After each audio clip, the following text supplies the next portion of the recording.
Então, muito boa tarde. Estamos aqui na Biblioteca Nacional de Portugal para ver mais um dos seus riquíssimos, podemos dizer, pelo conteúdo essencialmente, manuscritos. Este manuscrito é um manuscrito que é dito pertencer, e sabemos que sim, que pertence ao mosteiro da Madre de Deus, como diz aqui na capa, numa das partes da capa, e depois num colofone que se encontra no final desta primeira parte do documento. Diz que foi mandado fazer pela abadesa, a primeira abadesa deste mosteiro, a Madre Coleta, que portanto veio de Gândia, conjuntamente com outros colegas, para fundar o Mosteiro de Jesus de Setúbal, e que depois foi para o Mosteiro da Madre de Deus para ser a sua primeira abadesa. E foi escrito, a mandado dela, por Frei Diogo Leiria, que era um dominicano pregador que na altura tinha fama portanto, na cidade de Lisboa e não só, pelos seus dotes. Este manuscrito, podemos dizer que, não sendo de um aspecto fulgurante nem brilhante, realmente tem uma folha, uma primeira folha, primeiro fólio a ser dito, que, com uma cercadura muito bonita, em que diz esta é a regra de Santa Clara, e portanto esta cercadura com motivos vegetalistas é muito própria, portanto, de trampeiro, assim dito, da Flamengo. E vamos ver porquê, qual é a influência flamenga neste livro, nestes escritos. Portanto, tem 136 fólios, e está dividido, digamos assim, a meio. A partir do fólio 70, os textos que estão em português, na primeira parte, na segunda parte encontram-se em latim. Não são todos os mesmos, há uma pequena diferença que depois na altura realçarei, mas basicamente aqui está aquilo que, e por isso é tão importante este documento, e aqui está aquilo que constitui a base da chamada Reforma Observante Coletina das Clarissas. Ou seja, com este conjunto de textos que aqui se encontram, está firmado na escrita, que legitima em parte tudo aquilo que é dito, não é? Legitima totalmente tudo aquilo que é dito e fixa o que é dito, e portanto está aqui legitimada uma mudança para uma observância. A observância, esta reforma observante, tem como base a vida e os escritos de Santa Coleta, de que falarei a seguir também, não agora, e que no fundo leva a que esta ordem, a ordem de Santa Clara, que em Portugal estava ligada ao Papa e à chamada regra urbanista do Papa Urbano IV, seja proposto agora, por esta reforma, de novo a regra de Santa Clara. O que é que tem a mais? Tem muito mais, centra-se muito mais na pobreza, na humildade, mas também um conjunto que iremos depois também falar, um conjunto de posturas e de atitudes de uma freira, de uma monja, que são realmente muito mais exigentes, podemos assim dizer. Portanto, ao olhar para este códice, precisamos de começar por contextualizar este primeiro documento, que é a regra de Santa Clara. Ora, Clara é uma jovem de Assis, de uma família nobre, que nasce nos finais do século XII e que muito cedo, por volta de 12, 13 anos, começa a ser atraída, podemos assim dizer, pela pregação de Francisco de Assis, portanto, aquele que irá ser, digamos que, o iniciador da grande ordem dos frades menores, dos franciscanos. Esta rapariga, esta jovem, vai ouvindo as suas pregações e, em determinada altura, por volta de 1912, por aí, sabemos que ela abandona a casa paterna, ou seja, foge da casa paterna, que o pai chega a ir, tenta procurá-la, não é? Com homens armados, mas ela não cede e vai para a Porciúncula, onde São Francisco a acolhe. Francisco era uma coisa, algo que tinha sido com certeza preparado entre ambos, e ela, com mais 2 ou 3, são acolhidas aqui. Só que o problema põe-se como é que há de viver esta mulher com as suas irmãs, não é? De que forma de vida que devem ter. É evidente que para Clara, desde o início, está muito Claro, é muito simples, ou seja, a forma de vida é a de Francisco, é semelhante à de Francisco, mas na altura, devido ao Concílio de Latrão e às normas do Concílio de Latrão de 1815-16, não era permitido que se fizessem mais regras, e ainda muito menos para mulheres, mas pronto, mais regras, a não ser as três que já existiam, que eram conhecidas e estavam oficializadas pela Igreja, que era a regra de São Basílio para o Oriente e para o Ocidente, a de São Bento e Santo Agostinho. E, portanto, face a isto, o que é que acontece? Francisco vai levar Clara, convencê-la, digamos assim, a entrar no mosteiro de Beneditinas. Ela não aceita bem, mas entra nesse mosteiro de Beneditinas e só depois, portanto, um ano depois, basicamente, Francisco reedifica uma igreja de São Damião e é para lá que elas vão, ela, na altura mais uma irmã, Catarina, e um pequeno conjunto de mulheres. Mas o facto de assim ser não significa que ela tenha uma regra e, portanto, continua a ser com base na regra de São Bento que elas se reúnem e que o convento, digamos assim, é aceite, embora se saiba que, digamos também que, desculpem, que dizer ela vai ser abadesa, e sabemos que no fundo tudo isto é uma chamada fictio iuris, ou seja, no fundo elas tendo esta regra para ser, digamos, a base do seu convento, acaba por ser São Francisco e tudo aquilo, toda a forma de vida de São Francisco que elas na prática professam. Bem, esta questão vai sendo várias vezes colocada, até que em 1815-16, Clara, numa tentativa de modificar a forma de vida, de tornar mais próximo de Francisco, pede ao Papa, a Inocêncio, pede-lhe, portanto, que um privilégio paupertatis, ou seja, o privilégio da pobreza. Porque para estas mulheres, tal como para Francisco também, mas para estas mulheres em especial, a pobreza e a humildade são a forma de vida por elas acarinhada e são a forma de vida que elas querem ter. Essencialmente isso é o mais importante para elas. É evidente que depois a base de toda a sua vida é a contemplação. A contemplação em que a pobreza é de qualquer forma sempre fundamental. Clara chama a pobreza a santa pobreza, e várias vezes assim, essa formulação, e humildade porque ela própria se considera também uma plantazinha de Francisco. Portanto, é essa tónica, digamos assim, que ela quer e, portanto, que ela pede-se ao Papa para dar esse tal privilégio de pobreza. Mas, entretanto, o papado vai continuando, sob a forma de outro tipo de outros textos, do cardeal Ugolino, por exemplo, chamadas Constituições do cardeal Ugolino, que o que é que tentam? Tentam colocar este movimento sob a proteção da Santa Sé. Não se fala ainda em ordem, aliás, o tema, a questão da ordem, nem em Francisco se colocava e muito menos em Clara, agora, neste momento em que ela vive. Portanto, depois dessas Constituições vai haver um outro percurso, ou seja, outro Papa, Inocêncio IV, vai dar em 1847 uma regra em que substitui São Bento por São Francisco, mas fica praticamente igual à regra beneditina, o que não agrada definitivamente a Clara, e então será ela própria que, por volta de 1850, constituirá ela própria a sua regra essa que depois é aprovada em 1853, e é esta que aqui está. É esta que foi a escolhida, porque depois desta regra, ainda uma outra, em 1863, pelo Papa Urbano IV, que é uma regra que põe o acento não tanto na pobreza, mas essencialmente na clausura, e que também dá uma forma, mitiga os jejuns primitivos, que eram muitos para Clara, os jejuns e as disciplinas e por aí adiante. Ora, o que acontece é que essa regra de Urbano é que pela primeira vez fala em Ordem de Santa Clara. E, por exemplo, a maior parte dos mosteiros da Europa seguem esta Ordem de Santa Clara, portanto, seguem esta regra de Urbano IV, a regra urbanista. E em Portugal acontece o mesmo. Ou seja, em Portugal, todos os mosteiros fundados no século XIII e XIV, e até aos finais mesmo do XIV, até aos finais, do XV mesmo, todos os conventos fundados são da regra urbanista. O primeiro convento que segue a regra de Santa Clara, que é esta que está aqui, é realmente o Mosteiro de Jesus de Setúbal, no final do século XV, e depois, no princípio logo do século XVI, 1507-9, é então o Mosteiro da Madre de Deus, a que este volume pertence.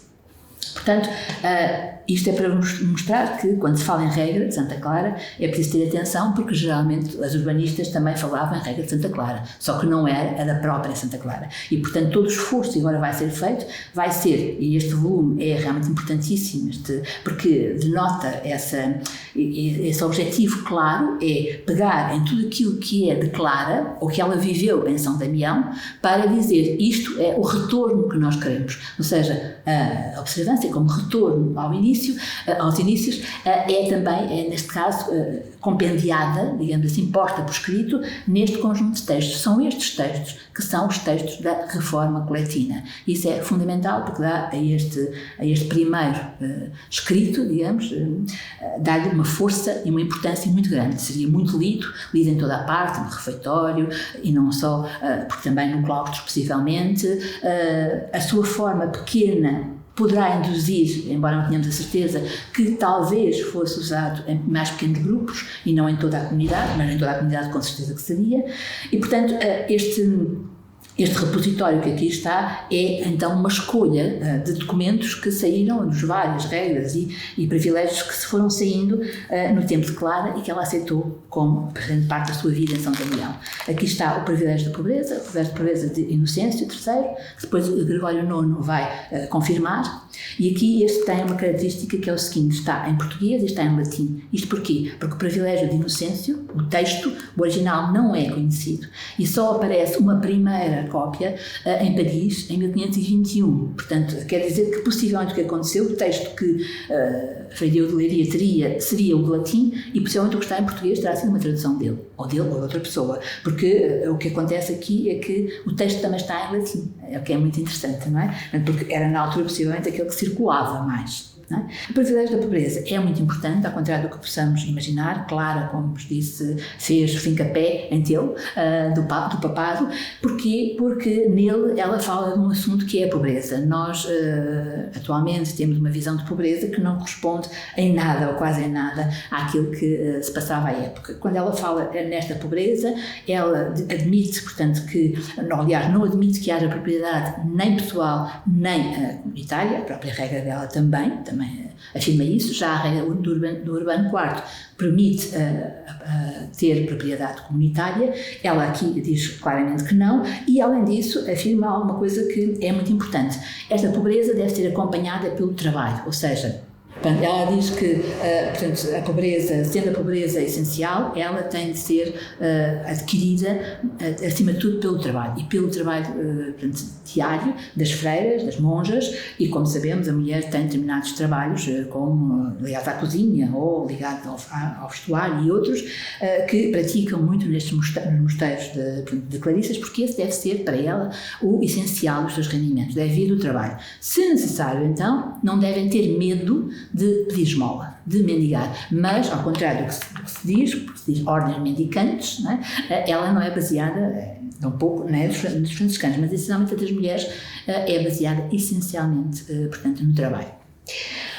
Depois, logo a seguir, portanto, a este privilégio, vem um outro documento também de Clara, que é o seu testamento. O testamento de Clara, à semelhança de Francisco, que também faz um testamento, ela copia, digamos que segue, em linhas gerais, o testamento de Francisco, começando por falar da sua vocação, do seu chamamento. É por aí que começa a vocação, o chamamento dela, e depois o começo da comunidade. Portanto, ela faz toda uma história religiosa, interior da sua vocação, e depois, neste texto, essencialmente, o que ela depois diz é qual deve ser a espiritualidade em que se baseiam estas comunidades de Clarissas. É uma espiritualidade que nós já sabemos que é essencialmente uma espiritualidade virada, portanto, para a pobreza, para a humildade, mas muito para a contemplação e para a ascese mística. Porquê? Porque é grande o número de jejuns, mortificações que aqui se começa por delinear. E isto é tão interessante que sabemos, por exemplo, que em relação aos jejuns e às mortificações, o próprio Francisco tinha dito a Clara que não se deveria exceder, porque ele achava que eram demasiados. Ela realmente aí, a esse nível, supera-o bastante bem, até porque toda esta mística de Clara está muito ligada, não tanto como a de Francisco está muito ligada ao nascimento, aqui está muito ligada à morte e à ressurreição, mas mais à morte, ao sofrimento da paixão.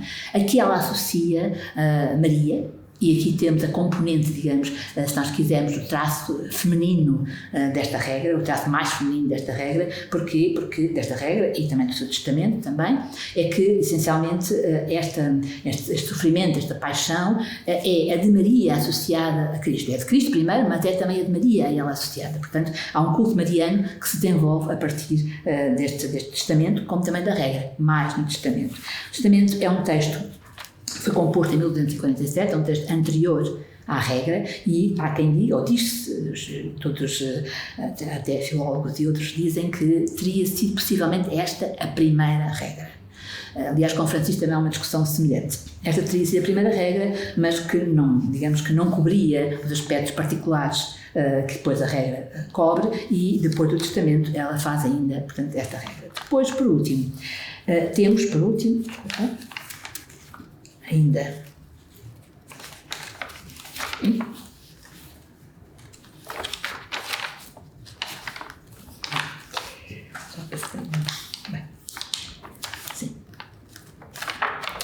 por último, temos então a bênção.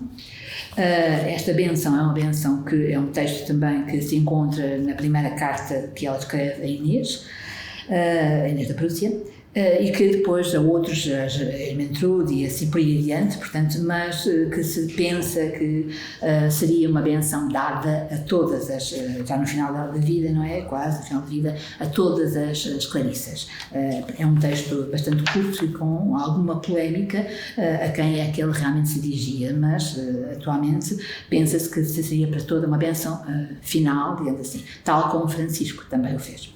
Pronto, por último, o texto que ocupa aqui um espaço maior, porque é maior mesmo, com 16 capítulos, enquanto que a regra tinha 12, estes 16 são o quê? São as Constituições de Santa Coleta.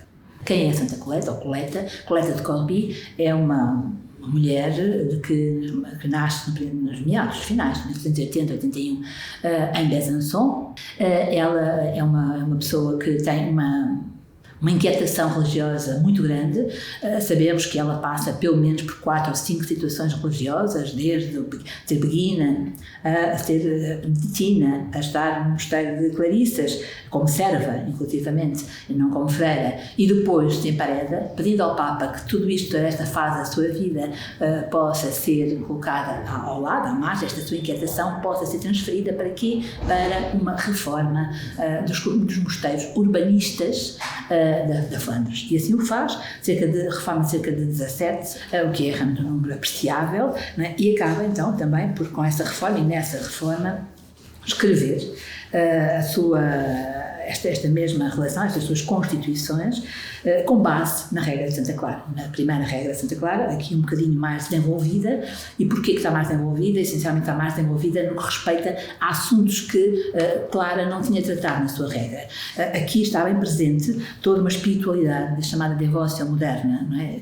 Reafirmando outra vez a questão da pobreza, da importância da pobreza e da humildade, mas ao mesmo tempo também uma vida ainda mais, digamos, humilde e ainda mais rigorosa que a vida de Clara. Porquê? Porque, por exemplo, a relação é muito concreta. Aqui, logo no início, começa por falar das vestes, que são extremamente depuradas, andam de sandálias, como os franciscanos, e têm um dormitório comum, por exemplo, deixam de ter celas para viver num dormitório comum, em comunidade. Depois, há também outros aspectos que têm muito a ver, estes aspectos já vinham da regra anterior, outros aspectos são mais próprios, portanto, desta época e da devócia moderna, inclusivamente, que é a questão do canto, a importância dada ao canto, é grande a importância dada ao canto, mas o canto litúrgico, obviamente, das horas e por aí adiante, e também a importância da leitura. A leitura que,